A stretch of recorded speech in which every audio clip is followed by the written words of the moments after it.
ஆன்மீக கலசம் வாழ்க்கை ஜோதிடர் திரு பி. முகுந்தன் முரளி.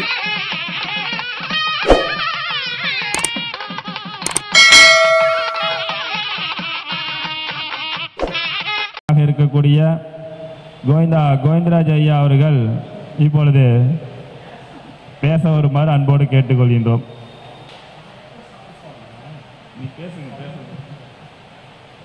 என்ன பேச மாட்டேன் சாமி. மகரிஷி ஜோதிட ஆராய்ச்சி அறிவகத்தின் நிறுவனர் ஐயா முகுந்தன் முரளி ஐயா அவர்களுக்கும், மணிமுருகேசன் ஐயா அவர்களுக்கும், சீதா சுரேஷ் ஐயா அவர்களுக்கும், சீனிவாசன் ஐயா, மாதையன் ஐயா, வெங்கடேசன், கிருஷ்ணமூர்த்தி ஐயா மற்றும் இங்கு வணக்கம் சாமி. வணக்கம் சார் ஐயா. மணிமுருகேசன் ஐயா சொல்லிட்டுங்க. உயர் திரு செல்வி தாமு ஐயா ஆகியோர்களுக்கும், இங்கு கூடியிருக்கும் ஜோதிட ஆசான்களுக்கும், குருமார்களுக்கும், நண்பர்களுக்கும் என்னுடைய முதற்கண் வணக்கத்தை தெரிவித்துக் கொள்கிறேன். நான் பேசலாமா? யார் யார் பார்க்குறாங்களா இல்லையா தெரிய மாட்டேங்குது. இல்லை, இந்த லைட்டு போட்டு வைக்கிறாங்க சாமி. ஏதோ சாமி பட்டாசு வெடிக்கிற மாதிரி இருக்கு, பயமா இருக்கு.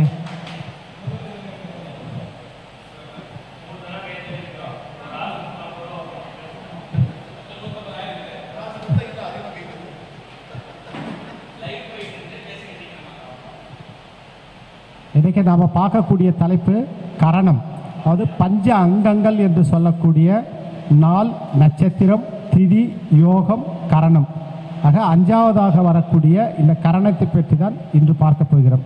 கரணம் என்றால் என்ன? கரணம் என்பது நம்முடைய வாழ்க்கைக்கு உடனிருந்து வழிகாட்டக்கூடிய அமைப்பில் இருக்கக்கூடியது கரணம். அதாவது கரணம் தப்பினால் மரணம். நமக்கு மரணம் ஏற்பட வேண்டும் என்றாலும் கூட இந்த கரணத்தில் மாற்றம் ஏற்பட்டால் மட்டுமே மரணம் ஏற்படும். அத்தனை வலிமை மிக்க கரணம். சரி, இந்த கரணம் பார்த்தீங்கன்னா 11 பிரிவாக பிரிச்சிருக்கிறாங்க. பாலவ கரணம், பவகரணம், பாலவ கரணம், இதெல்லாம் ஞாபகத்தில் வச்சுக்கிறேன். பவகரணம், பாலவ கரணம் இல்லை, குட்டிக்காரன் அதெல்லாம் இல்லைங்க, எவனும் சேர்க்கல.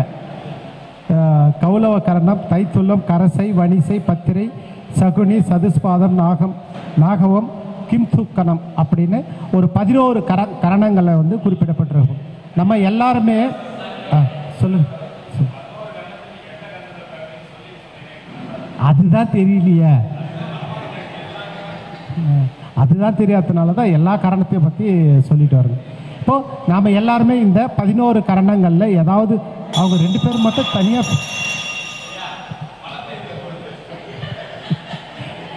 ஐயா 2 பேர் மட்டும் பேசிட்டு இருக்காங்க.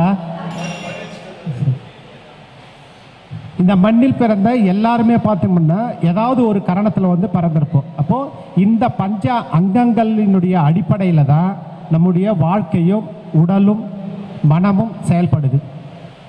ஒரு 5 பாயிண்ட்ல தான் இந்த ஃபிசிக்கல், மென்டலி, நம்மளோட லைஃப் கேரக்டர் டோட்டலாகவே வந்து அமைக்குதுங்க. அப்போ அப்படி அமையும் போது இந்த கரணம் யாருக்கெல்லாம் நல்லது செய்யும், யாருக்கெல்லாம் ஆப்போசிட்டாக வேலை செய்யும் அப்படின்றத பற்றி தான் இன்றைக்கி பார்க்க போகிறோம். இந்த 11 கரணத்துக்கும் பார்த்திங்கன்னா ஒவ்வொரு கிரகங்கள் வந்து ஒரு அமைப்பில் வருங்க. இப்போ பார்த்திங்கன்னா யோகாதிபதி என்று சொல்லக்கூடிய யோகத்தை கொடுக்கக்கூடிய கிரகம் நமக்கு தேவையான வாழ்க்கையில் தேவைப்படுகின்ற நல்ல அமைப்புகளை கொடுக்கும். ஆனால் கரணநாதன் மட்டுமே அவர்கள் முழுமையாக அனுபவிக்க அமைப்பை உருவாக்கி கொடுக்கக்கூடியது கரணநாதன். அதாவது இது எப்படி சிம்பிளாக சொல்லலாம்னா, இப்போ பேங்க்கில் போயிட்டு ஒரு காசு வந்து எடுத்துகிட்டு வரீங்க, வழியில் பார்த்தீங்கன்னா யாராவது எடுத்து போயிடுறாங்க, இல்லை சம்பாதிச்ச பணத்தை நாம் செலவு பண்ண முடியாமல் போயிடுது, திருடு போயிடுது, இல்லை நிறைய வீடெல்லாம் கட்டி வச்சுருப்பாங்க, இல்லை சொத்துக்கள் வாங்கி வச்சுருப்பாங்க, அதையெல்லாம் வச்சு வாழ முடியாத அமைப்பில் இருக்குது பார்த்தீங்களா. இதுக்கெல்லாம் காரணம் வந்து இந்த கரணநாதன் தான் வந்து சொல்லப்படுங்க. எப்படி சொல்லப்படுதுன்னா, நமக்கு கிடைக்கக்கூடிய புண்ணிய பலன்களையும் யோக பலன்களையும் நமக்கு அனுபவிப்பதற்கு நம்முடனே இருந்து, அதாவது பாடி கார்டு மாதிரி உடனிருந்து காப்பாற்றக்கூடியவர் தான் கரணநாதன், கரணம். அப்போது எந்தெந்த கரணத்தில் யார் எப்படி பிறந்தால் அவர்களுக்கு எந்த அமைப்பில் வெற்றியை கொடுக்கும் என்று பார்க்கும்போது, பவகரணத்துக்கு அந்த மிருகங்கள் கொடுத்துருக்காங்க. பவகரணத்துக்கு சிங்கம், பாலவகரணத்துக்கு புலி, கௌலவத்துக்கு பன்றி, தைத்துளத்துக்கு கழுதை, கரசைக்கு யானை, வணிசைக்கு காளை, பத்திரைக்கு கோழி, சகுனிக்கு காக்கை, சதுஸ்பாதத்துக்கு நாய், நாகவம் விஷப்பாம்பு, கிம்சுக்கணம் அட்டைப்புழு. இப்போ இது எல்லாருக்குமே தெரிஞ்ச விஷயந்தாங்க. இப்போ பாருங்கள், நிறைய நம்ம யூடியூப் சேனலில் பார்த்தா கூட பார்த்தீங்கன்னா, கரணநாதனை இயக்கினால் வெற்றி அடையலாம், கரணநாதனை இயக்காதவர்கள் வெற்றியை சிறப்பாக அடைய முடியாது அப்படின்னெல்லாம் வந்து சொல்லிட்டு இருக்கிறாங்க. இதில் என்ன ஒரு பாயிண்ட் பார்த்தீங்கன்னா, நீங்கள் எந்த கரணத்தில் பிறந்திருக்கிறீர்களோ அந்த கரணத்திற்கு ஒரு கிரகம் அதிபதியாக வரும். அந்த கிரகம் உங்களுடைய லக்னத்திற்கு வலிமையாக இருந்தால் மட்டுமே இந்த கரணம் வேலை செய்யும். ஏன் நான் சொல்கிற விஷயம் புரியுதுங்களா? இப்போது கரணம், நான் இந்த 11 கரணத்தில் எல்லாமே பறந்துருப்போம். இதை தாண்டி வேறு கரணத்துலேயோ பிறக்கிறதுக்கு, அந்த 27 நட்சத்திரத்துக்குள்ளே தான் நாம் எல்லாருமே இருக்க முடியும் அப்படின்ற மாதிரி இந்த 11 கரணத்தில் தான் நாம் எல்லாருமே பறந்துருப்போம். அப்போது இந்த பிறந்தவங்களுக்கு கரணநாதன் எல்லாருக்குமே சப்போர்ட் பண்ணுவாரா, இல்லை கரணநாதன் எல்லாருக்குமே கெடுதல் பண்ணுவாரா அப்படின்னு பார்த்தீங்கன்னாக்கா, இந்த கரணநாதன் உங்களுடைய லக்னத்திற்கு சுபராக வலிமையாக இருக்கும் பட்சத்தில் சுப பலன்களை கொடுப்பார். அவர் 6, 8, 12 நீச்சம், அஸ்தங்கம் இந்த நிலையில் இருக்கிற பட்சத்தில் அவருடைய பலன்கள் கிடைக்காது. இப்போ பார்த்தீங்கன்னா, நான் வந்து பவகரணத்தில் பிறந்திருக்கேன், நான் வந்து சிங்கத்தை ஃபோட்டோ வச்சுட்டு இருக்கேன், அடிக்கடி நான் நரசிம்மர் கோவிலுக்கு போயிட்டு வரேன் அப்படின்னு ஒருத்தர் சொல்லுவாங்க. பார்த்தா அந்த பவகரணத்துக்கு யார்? செவ்வாய்ங்க. இந்த செவ்வாய் என்ன பண்ணார்? அவருடைய லக்னத்துக்கு 8ஆம் இடத்துல போயிட்டு உட்காந்துருக்காருன்னு பார்த்து வச்சிங்கன்னாக்கா, இந்த கோயிலுக்கு போயிட்டு வர அவருக்கு வந்து பொருளாதார இழப்பு அதிகமாக ஏற்படும், தண்டங்கள் ஏற்படும், விபத்துக்கள் ஏற்படும், பண உறவுகள் பிரிந்து போகிறது, இது மாதிரியான அசுப பலன்களை கொடுக்கும். இப்போ என்ன சொல்லுவார்? நான் கரணநாதனை தான் ஆக்டிவேஷன் பண்ணுறேன், கரணநாதன் தான் நான் வழிபடுறேன், ஆனால் எனக்கு பிரச்சனை வருது அப்படின்ற மாதிரி சொல்கிறாங்க பார்த்தீங்களா. இதுக்கு காரணம் வந்து இதுதான். அதுக்கு அடுத்து பார்த்தீங்கன்னாக்கா பாலவ கரணம். இப்போது ஒருத்தர் வந்து பாலவ கரணத்தில் பிறந்திருக்காருன்னு வச்சுக்கோங்களேன். அவர் வந்து நான் புலியோட ஃபோட்டோவை பார்க்குறேன், புலிக்கு வந்து நான் சாப்பாடெல்லாம் கொடுக்குறேன், ஐயப்பன் கோவிலுக்கு போகிறேன், கிராம தேவதை கோவிலுக்கு போகிறேன் அப்படின்னு சொல்லுவாங்க. இப்போ பார்த்தீங்கன்னாக்கா அவருடைய லக்னத்துக்கு அந்த ராகு அசுபராக இருப்பார். அதாவது அசுப ஸ்தானங்களில் போய் அமர்ந்தால் அந்த அசுபத்தன்மைகள் வந்து கொடுக்கும். இப்போ ராகுன்னு பார்த்தீங்கன்னா ஆல்ரெடி வந்து ஒரு நெகட்டிவ் பிளானட் அப்படின்னு எல்லாருக்குமே தெரியும். பட்டு அவர் அதை கெட்டவன் கிட்டிடும் ராஜயோகம் அப்படின்னு சொல்கிறாங்க இல்லைங்களா. இதில் இந்த கரணநாதன் அடிப்படையில் பார்க்கும்போது ராகு கேதுக்களுக்கு மட்டும் விதிவிலக்கு இருக்குது. அவங்க பாலவ கரணத்தில் பிறந்தவங்களும் பத்திரை கரணத்தில் பிறந்தவங்களும் அந்த தெய்வங்களை வழிபாடு பண்ணுற பட்சத்தில் அவங்களுக்கு பிரச்சனைகள் வருவதில்லை. அவர் சுபஸ்தானங்கள் அமர்ந்தாலும் சரி, அசுபஸ்தானங்களில் அமர்ந்தாலும் சரி, அவங்க வந்து நீச்சத்தன்மையும் இருக்குது, நீச்சம் அடைந்தாலும் அந்த 2 கரணத்துக்கு மட்டும் விதிவிலக்குகள் இருக்குது. அப்போது மற்ற கரணக்காரர்கள் வந்து என்ன பண்ணணும்னு பார்த்தீங்கன்னாக்கா, அவங்களுடைய ஜாதகத்தில் லக்ன ரீதியாக அவர்களுக்கு அந்த கரணநாதனோட கிரகம் வலிமையை பொறுத்து வழிபாடு செய்வது நல்லது. இப்படி செய்கிற பட்சத்தில் தான் இது வந்து கரெக்டாக வேலை செய்யும். அப்புறம் பார்த்தீங்கன்னா, இப்போ பவகரணத்தில் பிறந்தவங்க நரசிம்மர் கோவிலுக்கு போகிறது வந்து நல்லதுங்க. ஏன்னா பவம்னா அந்த சிங்கம், தசவாவதாரத்தில் சிங்க அவதாரம் பெருமாள் எடுத்தார் இல்லைங்களா. அதனால் என்ன பண்ணுறாங்க, இந்த பவகரணத்துக்கு வந்து நரசிம்மர் கோவிலுக்கு போயிட்டு வர்றது நல்லது அப்படின்ற மாதிரி வந்து கொடுத்துருக்கு. பாலவ கரணத்தில் பிறந்தவங்க பார்த்தீங்கன்னாக்கா அவங்களுடைய, அதாவது இப்போ ஃபஸ்ட்டு பாயிண்ட் என்ன பார்த்தோன்னா கரணம் என்றால் என்னன்னு பார்த்தோம். செகண்ட் பார்த்தீங்கன்னா இந்த கரணநாதன் எப்படி வேலை செய்வார், நல்ல விதத்தில் வேலை செய்வாரா கெட்ட விதத்தில் வேலை செய்வாரான்னு பார்த்தோம். அதுக்கடுத்து பார்த்தீங்கன்னா இந்த கரணநாதனை எப்படி இயக்குவது அப்படின்றது தான் பார்க்குறோம். இப்போ கரணநாதனை இயக்குவதற்கு கோவில் பரிகாரங்கள், கோவிலுக்கு போயிட்டு வழிபாடு பண்ணுறது ஒரு சிறந்த வழிபாடு. அதாவது தெய்வத்தால் ஆகாதது எதுவுமே இல்லை, அந்த தெய்வத்தால் ஆகாதெனினும் தன் மெய்வருத்த கூலி தரும், அது வேற கான்செப்டுங்க.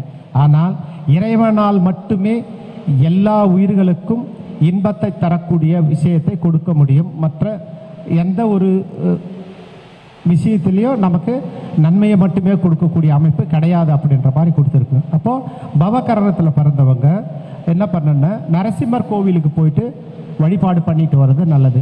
அப்போது நரசிம்மர் கோவிலுக்கு எந்த நாளில் போகணும்? உங்கள் ஜாதகத்தில் செவ்வாய் எந்த வீட்டில் உட்காந்துருக்காரோ, இப்போ மேசமன்னாக்கா செவ்வாய்க்கிழமை, ரிஷபமன்னா வெள்ளி, மிதுனமன்னா புதன், கடகமன்னா திங்கள், இது மாதிரி இருக்குங்க இல்லையா? இப்போது உங்களுடைய சுய ஜாதகத்தில் உங்கள் கரணநாதன், அதாவது இந்த பவகரணத்தை பற்றி பார்த்துட்டு இருக்குங்க இல்லையா? அப்போது அவர் செவ்வாய் பகவான் சென்று அமர்ந்த வீடு எதுவோ அந்த கிழமையில் நரசிம்மர் கோவிலுக்கு சென்று வழிபாடு செய்கிற பட்சத்தில் இவர்களுக்கு நல்ல பலன்கள் கிடைக்கும்.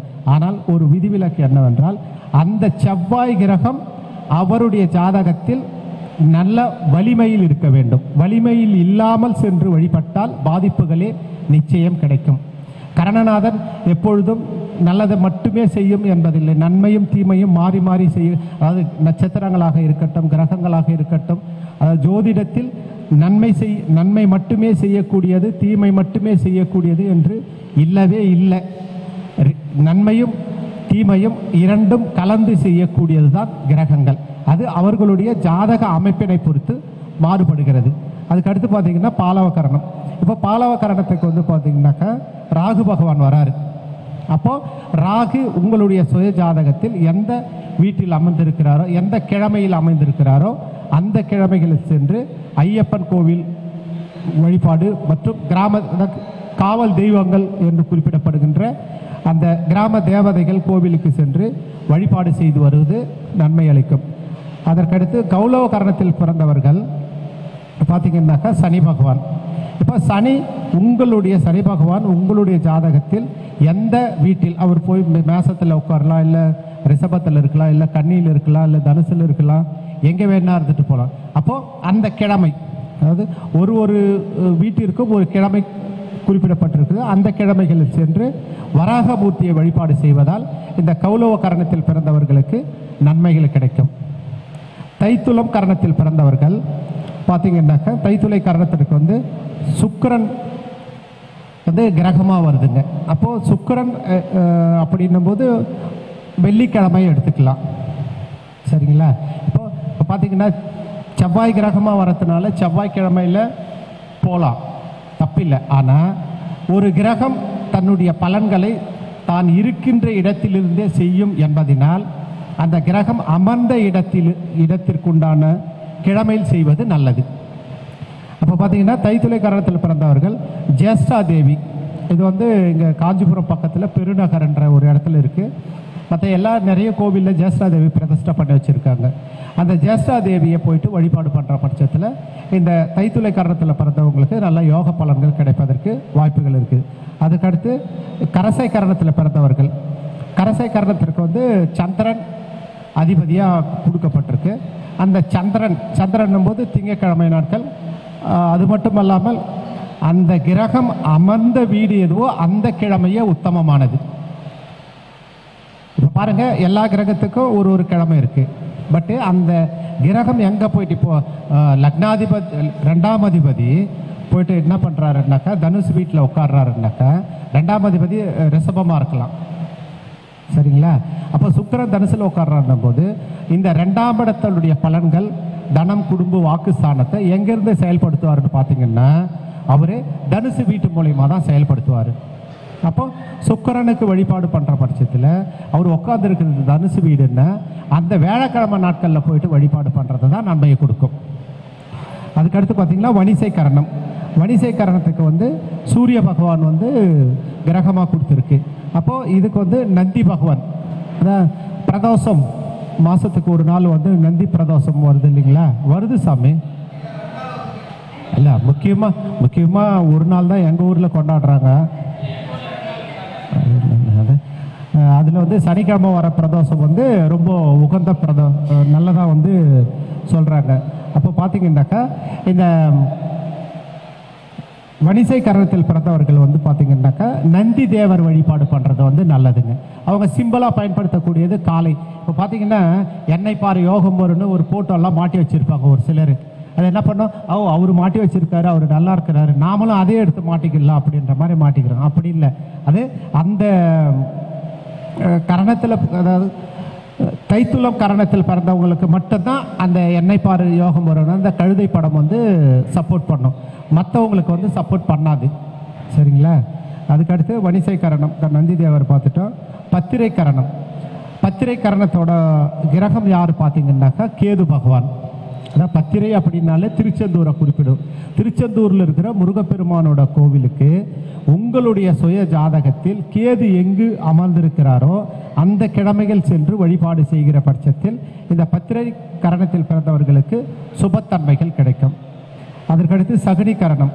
சகுனி கரணத்திற்கு வந்து சனி பகவானே வராருங்க. அப்போது உங்களுடைய சுய ஜாதகத்தில் சனி பகவான் எங்கு அமர்ந்திருக்கிறாரோ அந்த கிழமையில் சனி பகவானையே சென்று வழிபாடு செய்வது நல்லது. அதாவது நவகிரகத்தில் இருக்கக்கூடிய சனி பகவான் திருநள்ளாறில் இருக்கார், மற்ற கோவில்கள் இருக்கிறாரு, நவகிரகத்தில் இருக்கு. எங்கே இருக்கக்கூடிய கோவிலாக இருந்தாலும் சரி சனி பகவானை வழிபாடு செய்வது இவர்களுக்கு நன்மை அளிக்கும். அதற்கடுத்து சதுஸ்பாதம். சதுஸ்பாதத்திற்கு குரு கிரகமாக வருகிறது. சதுஸ்பாத கரணத்திற்கு குரு கிரகமாக வருகிறது. அப்போது உங்களுடைய ஜாதகத்தில் குரு எந்த வீட்டில் அமர்ந்திருக்கிறாரோ அந்த கிழமைகளில் சென்று பைரவர் கோவிலுக்கு சென்று வழிபாடு செய்வது நல்லது. அதான் அஷ்ட பைரவர்களில் எந்த பைரவராக இருந்தாலும் பரவாயில்ல, கால பைரவராக இருந்தாலும் சொர்ண பைரவராக இருந்தாலும் எந்த பைரவராக இருந்தாலும் அதை பற்றி பிரச்சனை கிடையாது. பட் அந்த பைரவர் வழிபாடு வந்து இவங்களுக்கு நன்மையை கொடுக்கக்கூடிய அமைப்பாக இருக்கும். அதுக்கு பார்த்தீங்கன்னா நாகவ கரணம். நாகவ கரணத்தில் பிறந்தவர்களுக்கு ராகு பகவான் அந்த கிரகமாக வருது, ராகு கிரகம். அந்த ராகு கிரகம் எங்கு அமர்ந்திருக்கிறதோ அந்த கிழமையில் நாகராஜர், அதாவது பாம்பு சம்பந்தப்பட்ட கோவில்கள், புத்து இருக்கக்கூடிய கோவில்கள், அந்த பின்னல் நாகம், நாகம் கொடை பிடிக்கிற மாதிரி இருக்கக்கூடிய கோவில்கள், இப்படி நாகங்கள் சம்பந்தப்பட்ட எந்த கோவிலாக இருந்தாலும் அங்கு சென்று வழிபாடு செய்து ஒரு பட்சத்தில் இந்த நாகவ கரணத்தில் பிறந்தவர்களுக்கு நன்மைகள் கொடுக்கக்கூடிய அமைப்பு கண்டிப்பாக உருவாகும். அதற்கடுத்து கிம்சுக்கணம் கரணம். இந்த கரணத்தில் பிறந்தவர்களுக்கு இந்த கரணத்துக்கு அதிபதி யாருன்னு பார்த்தீங்கன்னா புத பகவான். இப்போ இந்த புதன் உங்களுடைய ஜாதகத்தில் எந்த வீட்டில் அமர்ந்திருக்கிறாரோ அந்த கிழமையில் சென்று தன்வந்திரியை வழிபாடு செய்ய வேண்டும். தன்வந்திரி வழிபாடு செய்கிற பட்சத்தில் இந்த கரணநாதன் உங்களுக்கு நன்மையை கொடுக்கக்கூடியதாக அமையும். ஒன்றுமே இல்லைங்க, அதாவது பஞ்ச அங்கம், 4 நட்சத்திரம், திதி, யோக, கரணம், இந்த 5 விஷயத்தில் இருக்கக்கூடிய குறைகளை சரி பண்ணிட்டாலே நமக்கு 99% பிரச்சனை கிடையாது. அந்த 1% பிரச்சனை என்னன்னு பார்த்தீங்கன்னா நம்மளுடைய பூர்வ ஜென்ம கர்மா. அந்த கர்மாவை நம்ம க்ளோஸ் பண்ணுறதுக்கான சான்சஸ் கிடையாது. அதாவது நம்ம அனுபவிச்சு தான் ஆகணும். இப்போ நமக்கு கர்மாவே இல்லை அப்படின்ற பட்சத்தில் இந்த பூமியில் வாழக்கூடிய அமைப்பு நமக்கு கிடையாது. கர்மா முடிஞ்சால் கிளம்பிட வேண்டியதுதான், இங்கே டிக்கெட் கிடையாது. இப்போ இங்கே இருக்கிற உயிரோடு இருக்கக்கூடிய பேசிட்டு இருக்கிற எல்லாருக்குமே ஒரு பாவ கர்மா நம்மளை சுற்றி ஓடிட்டே இருக்கு. அந்த பாவ கர்மா என்னைக்கு க்ளோஸ் ஆகுதோ அப்போது நம்ம மூச்சு நின்று போயிடுவோம். அப்போ இந்த வழியில் கரணநாதன் சொன்ன இல்லைங்களா, இந்த பஞ்ச அங்கத்தில் 5ஆவதாக வரக்கூடியது கரணநாதன். இந்த கரணநாதன் இது மொத்தம் டோட்டலாக 5 விஷயம்தான் இருக்குது. மற்றது எது வேணா இருந்துட்டு போட்டோம், ராஜயோகத்தில் இருக்கட்டும், இல்லை சகட யோகத்தில் இருக்கட்டும், இல்லை ஒரு லக்னாதிபதியே கெட்டு போயிருக்கட்டும், சரிங்களா, எந்த பிரச்சனைகள் எதுவாக இருந்தாலும் அதை பற்றி பிரச்சனையே கிடையாது. இந்த பஞ்ச அங்கத்தை மட்டும் சரி பண்ணுறதுக்கு ஜோதிடராக இருக்கக்கூடிய நீங்கள் வந்து உங்ககிட்ட வரக்கூடிய கிளைண்ட்டுக்கு வந்து சப்போர்ட் பண்ணுங்க. இந்த 5 விஷயத்தை அவன் கல்யாணம் ஆகலைன்னு வரட்டும், இல்லை பிஸ்னஸ் இல்லைன்னு வரட்டும், இல்லை 2வது கல்யாணம் ஆகலைன்னு வரட்டும், இல்லை யாரும் பண்ண மாட்டேங்க வரட்டும், வாழ்க்கையில் இருக்கக்கூடிய எந்த விஷயமானா இருந்துட்டு போட்டங்க, இந்த பஞ்ச அங்கத்தை சரி பண்ணிட்டாலே, சரி பண்ணுறதுன்றது ஒன்றும் கிடையாதுங்க. அது நமக்கு ப்ளஸ்ஸாக இருக்கா மைனஸாக இருக்கான்றதை தெரிஞ்சு ப்ளஸ்ஸாக இருக்க பட்சத்தில் அது சம்பந்தப்பட்ட விஷயங்களை நம்ம அடிக்கடி செய்யும் போது நமக்கு ஆதாயங்கள் அதிகமாக கிடைக்கும். மைனஸாக இருக்கக்கூடிய பட்சத்தில் அது சம்பந்தப்பட்ட வழிகளில் வழிபாடுகளும் தான தர்மங்களும் நமக்கு உறுதுணையாக இருக்கும். தர்ம காரியங்களே நம்ம ஒரு மனிதனை காப்பாற்றக்கூடிய அமைப்பு. இப்போ தான தர்மத்துக்கு 2 வித்தியாசம் இருக்கு இல்லை? யாருன்னா கேட்குறீங்களா இல்லையா? நானே பேசிட்டு இருக்கிறேன்னா, ஏன்னா இந்த லைட் வேற போட்டுட்டு இருக்கிறாங்க, எனக்கு சுத்தமாக ஒன்றும் தெரியல. கேமரா இல்லை யாருன்னா கேட்குறாங்களா இல்லையா தெரியல. எம்மாட்டுக்கு ஏதோ பேசிட்டு இருக்கிறோன்னு ஒரு டவுட்டு சாமி.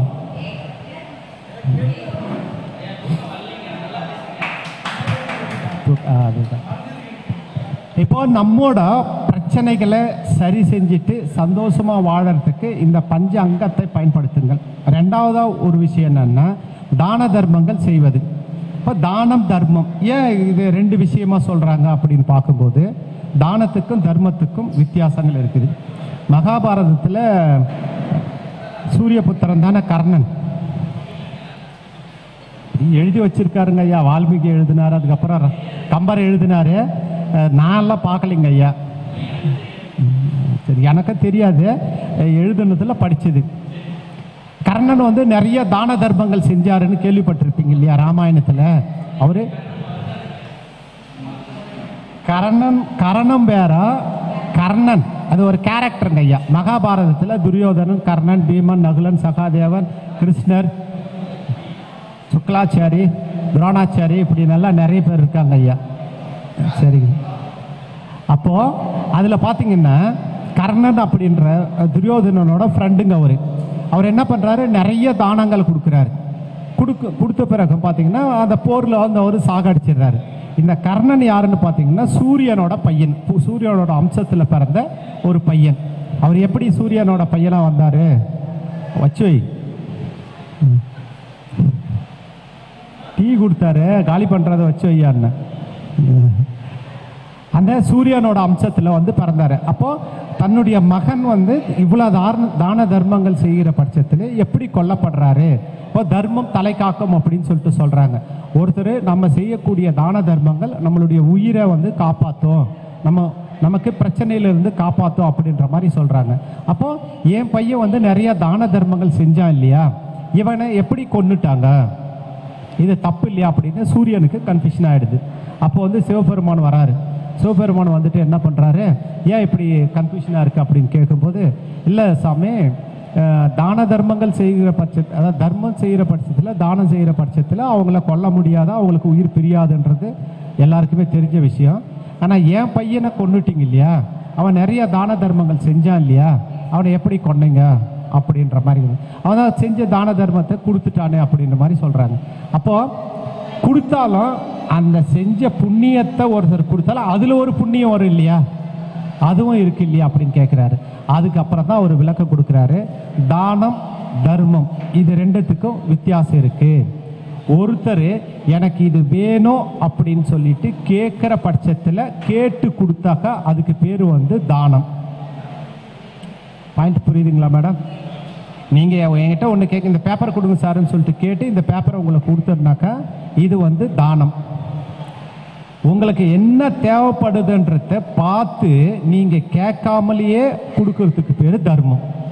அப்போ கர்ணன் இல்லை சரியில்லைன்னு கை தட்டுறீங்களா?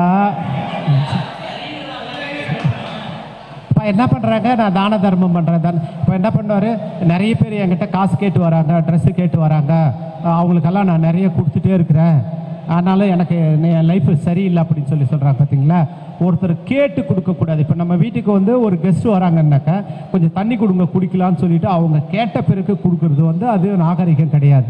அதே மாதிரி தான் தான தர்மத்தில் அவங்களுக்கு என்ன வேணுன்றத முன்கூட்டியே அறிஞ்சு அவங்களுடைய தேவைகள் பூர்த்தி செய்கிறது தான் தர்மம். அப்போது கர்ணன் என்ன பண்ணியிருக்காருன்னாக்கா அவங்க கிட்ட வந்து எனக்கு இது வேணும்னு கேட்டவங்களுக்கு அவங்க கேட்ட விஷயத்தை பொருளை அவர் வந்து கொடுத்தாரு. இது வந்து தானம் தானே தவிர தானம்ன்றது கொடுத்து வாங்கிறது. இன்னைக்கு உங்ககிட்ட இருந்தது நீ கொடுத்த, நாளைக்கு அவர்கிட்ட இருக்கும்போது அவர் திருப்பி கொடுக்க போறாரு. இந்த கல்யாணத்தில் மொழி எழுதுவோம் பார்த்தீங்களா, அது மாதிரி தானா. பட்டு தர்மம்ன்றது ஒருத்தருக்கு கேட்காமையே கொடுக்குறாங்க பாருங்க, அதுதான் தர்மம். அப்போ கர்ணன் பண்ணது வந்து தர்மம் கிடையாது, தானம் தான் கொடுத்தாரு, அதனால தான் கொல்லப்பட்டாரு. அதுக்கு வேற நிறைய காரணங்களுக்கு, சும்மா இந்த ஒரு விஷயத்துக்காக.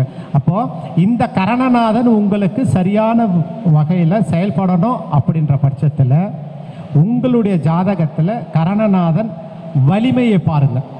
இப்போ ஜோதிடர்கள் கிரக வலிமையை பார்க்காம எந்த ஒரு விஷயத்தையும் டைரக்டாக அப்ளை பண்ணீங்கன்னாக்கா கண்டிப்பாக ஃபெயிலியர் ஆகிடும். இப்போ 4 பேர் உட்காந்துட்டு இருக்காங்க. ஒருத்தர் டீ கொடுக்குறாரு, ஒருத்தர் காஃபி கொடுக்குறாரு, ஒருத்தர் ஹார்லிக்ஸ் கொடுக்குறாரு, ஒருத்தர் விஷத்தை வச்சுட்டு இருக்காரு. நீங்கள் உங்கள் டம்ளரை எங்கே கொண்டு போயிட்டு, உங்கள் டம்ளரை நீங்கள் யார் நிற்கிற இடத்துல கொண்டு போய் கொடுத்தாலும் விஷத்துக்கு வச்சுட்டு இருக்கிறவரும் எடுத்து தான் ஊற்றுவார். கரெக்டுங்களா ஐயா? ஏன் சிரிக்கிறார் ஐயா?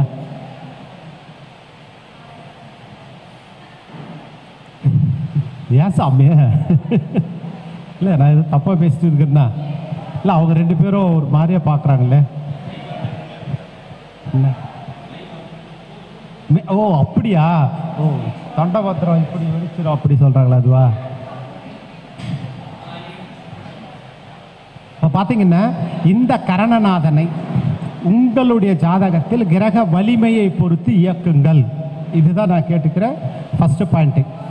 கிரகத்தினுடைய வலிமை அறியாமல் கிரகங்கள் அசுபர்களாகவோ, அதாவது வதை, வைநாசிகம், முடக்கு, 6, 8, 12 மறைகிறது, நீச்சம், அசங்கம், இப்படியான ஒரு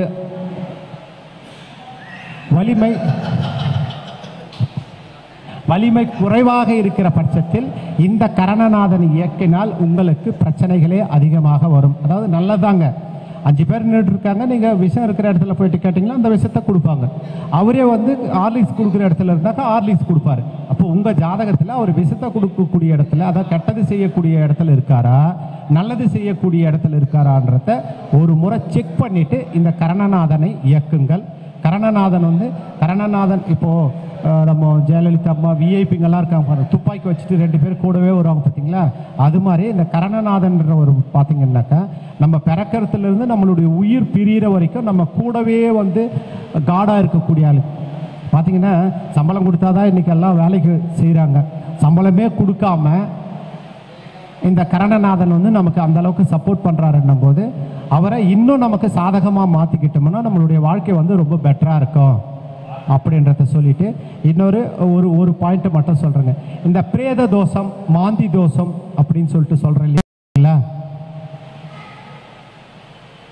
அவ்வளோதான், ஒரே பாயிண்ட். பிரேத தோஷம், மாந்தி தோஷம், அதாவது மாந்தி எந்த வீட்டில் இருக்கிறாரோ அது சம்பந்தப்பட்ட வழிகளில் நம்மளுடைய முன்னோர்கள், அது எந்த கிரகமாக இருக்கிறதோ அந்த கிரகம் உங்களுடைய ஜாதகத்தில் எந்த உறவை குறிப்பிடுகிறதோ அந்த உறவிற்கு அந்த ஜாதகர் தீய பலன்களை செய்திருப்பார். அதனால் இந்த பிறவியில் அந்த பாவகத்தினுடைய பலன்கள் அவருக்கு கிடைக்காமல் கஷ்டப்படுவார் அப்படின்றது வந்து இருக்கு இல்லைங்களா? இப்போ இந்த பிரேத தோஷத்தை நிவர்த்தி செய்வதற்கான கோவில்கள் இருக்கு. உடனே கோவில் வழிபாடு, அதாவது நம்மளுடைய பிரச்சனையை கர்மாவை கழிக்கணும்னா 3 வழிகள் தான். ஒன்று தெய்வ வழிபாடு, இன்னொன்று தான தர்மங்கள், அதுக்கு அடுத்து பார்த்தீங்கன்னாக்கா உடல் உழைப்பு. இந்த 3 விஷயத்தால் மட்டுமே ஒரு பரிகாரம்ன்றது இந்த 3 கான்செப்டுக்குள்ளே தான் வரும். இதை தாண்டி எதுவுமே இல்லை. ஒன்று பணம் இருக்கிறவோ கோயிலுக்கு போவான், தான தர்மம் பண்ணுவான், இல்லாதவன் உடல் உழைப்பை கொடுப்பான். இந்த வழியில் தான் கழிக்க முடியும். அப்படி பார்த்தீங்கன்னா இந்த பிரேத தோஷம் எந்த வீட்டை குறிப்பிடுகிறதோ, எந்த உறவை குறிப்பிடுகிறதோ அந்த உறவு சம்பந்தப்பட்டவர்களுக்கு உதவிகள் செய்கிற பட்சத்தில் இந்த பிரேத தோஷம் விலகும் ஆச்சுங்களா? அதுக்கப்புறம் இறந்த பிரேத ஆத்மாக்கள் அடக்கம் செய்கிறாங்க இல்லைங்களா? யாரானா இருந்துட்டு போட்டோம், நம்ம காதுக்கு வந்து பக்கத்தில் இருக்கிறவங்க, தெரிஞ்சவங்க, சொந்தக்காரங்க அப்படின்னும் போது ஒரு மாலை எடுத்து போட்டுட்டு வழிபாடு கையெடுத்து கும்பிட்டு வந்தீங்கன்னாக்கா உங்களுடைய பிரேத தோஷம் அங்கே சரியாக போயிடும். அதுக்கடுத்து இந்த பிரேத தோஷத்துக்காக அந்த அடக்கம் பண்ணுறதுக்காக வேலை செய்கிறாங்க பார்த்தீங்களா, அவங்களுக்கு பணம் கொடுக்கறது நல்லது. ஈமகாரியம், டெத்து நடந்த வீட்டுக்கு ஹெல்ப் பண்ணுறது வந்து நல்லது. இதை செய்கிற பட்சத்தில் இந்த பிரேத தோஷம் வந்து நமக்கு விலகும். பிரேத தோஷம்ன்றது உடல், பிரேதம்ன்றது உடல். அதே மாதிரி இந்த இறந்த பின்பு அவங்கள பற்றி அவதூறாக பேசுறது கூட பிரேத தோஷத்தை பாரு எப்படியெல்லாம் ஆடினா, இப்போ பாரு எப்படி படுத்து கிடக்கிறான் அப்படின்ற மாதிரி நம்ம சொன்னால் கூட அது கூட பிரேத தோஷத்தை நமக்கு ஏற்படுத்தும் அப்படின்றத வந்து சொல்கிறாங்க. அப்போது இறந்தவர்களை தவறாக பேசுதல் கூடாது. இறந்தவர்களோட வீட்டிற்கு உதவிகள் செய்தது, இறந்தவர்களை அடக்கம் செய்வதற்கு உதவிகள் செய்வது, அடக்கம் செய்பவர்களுக்கு உதவிகள் செய்வது பிரேத தோஷத்தை நிவர்த்தி செய்யும். இது இல்லாமல் இந்த ஒவ்வொரு நட்சத்திரத்தில் அந்த மாந்தி பகவான் இருக்கிறார் பார்த்தீங்களா, மாந்தின்னு சொல்லுவாங்க. சனி பகவானோட பையன் தான் குளிகன் மாந்தி அப்படின்றது. அந்த மாந்தி பகவான் மாந்தி நின்ற நட்சத்திரம்னு சொல்லிட்டு ஒரு நட்சத்திரம் கொடுத்துருப்பாங்க. அப்போ அந்த நட்சத்திரத்திற்கு ஒரு சில கோவில்கள் வந்து நம்முடைய சித்தர்கள் கொடுத்துருக்காங்க. அந்த கோவில்களுக்கு சென்று வழிபாடு செய்வது நல்லது. இப்படி தான தர்மத்தின் மூலமாகவும் கோவில் சம்பந்தப்பட்ட வழிகளிலும் பிரேத தோஷத்தை நிவர்த்தி செய்துவிட்டு மாந்தி நின்ற நட்சத்திரம் எதுவோ அந்த நட்சத்திரத்தினுடைய காரகத்துவ தொழிலையோ வேலையோ செய்தால் 1000 மடங்கு வெற்றி அடைவர். 1% இல்லை. மாந்தி அதாவது மற்ற எல்லா கிரகங்களையும் விட மாந்தி அளவுக்கு அதிகமாக கொடுக்கக்கூடிய கிரகம். அவங்களுக்கு என்ன, அவங்கக்கிட்ட வாங்கின கடனை சரி பண்ணிட்டா அவருக்கு எவ்வளோ வேணுமோ எடுத்துக்க அப்படின்னு கொடுக்குற மாதிரி. அப்போது இந்த மாந்தி நின்ற நட்சத்திரத்தை கையில் எடுத்து செயல்படுத்துங்கள். அந்த கிழமை எடுக்கலாம், அந்த நட்சத்திரத்தோட இல்லை என்ன கோவிந்தராஜ் ஐயான்ற மாதிரியே கேட்குதுங்க ஐயா காதில். ஆமாம். அப்போது இந்த மாந்தி நின்ற நட்சத்திரத்தை பயன்படுத்துகிற பட்சத்தில் வெற்றி நிச்சயமாக கிடைக்கும் என்று கூறி இத்தனை நேரம் எனக்கு வாய்ப்பளித்த ஐயா அவர்களுக்கும் என்னுடைய உரையும் அமைதியாக கேட்ட உங்களுக்கும் நன்றி கூறி விடைபெறுகிறேன். நன்றி, வணக்கம். ஐயா அவர்கள் வந்து மிக சிறப்பான முறையில் கருணாநாதருடைய பற்றி காலங்கள், மிருகங்கள், கோவில்கள் என்று அற்புதமான முறையில் இந்த பிட்டு பேப்பரை வைத்து சிறப்பான முறையில் சிறப்புரை செய்த நம்முடைய கோவிந்தராஜ் ஐயா அவர்களுக்கு இல்லை உண்மைதாங்கய்யா, உங்களுக்கு மூளை பெரிய மூளை, அதனால் இந்த சிறிய விஷயத்தில் எப்படி ஞாபகம் வச்சிருக்க முடியும்? ஒரு நாள் என்ன பண்ணுறது? சரி, ஓகே. இந்த கருப்பு சிங்கத்துக்கு மிக சிறப்பான முறையில் பொன்னாடை போற்றி உங்களுடைய கைத்தட்டலோட ஐயா அவர்களுக்கு உற்சாகப்படுத்துகிறோம். வாங்க வாங்க, மகிழ்ச்சிங்க. அப்படி நில்லுங்க, நேரம் இல்லைங்க. ஐயா அவர்கள் நிறைய கருத்துக்கள் சொன்னாரா இல்லைங்களாங்கய்யா? யூஸ்ஃபுல்லாக இருந்தா இல்லைங்களாங்கய்யா? ஒரு ஜோராக ஒரு தடவை கை தட்டிடுறீங்க. கைத்தட்டல் பத்தலைங்க. ஓகே, மகிழ்ச்சி. அடுத்தபடியாக நம்முடைய நித்யாவதி மேடம் அவர்கள் மிக சிறப்பான முறையில் பலன்கள் சொல்லக்கூடிய அற்புதமான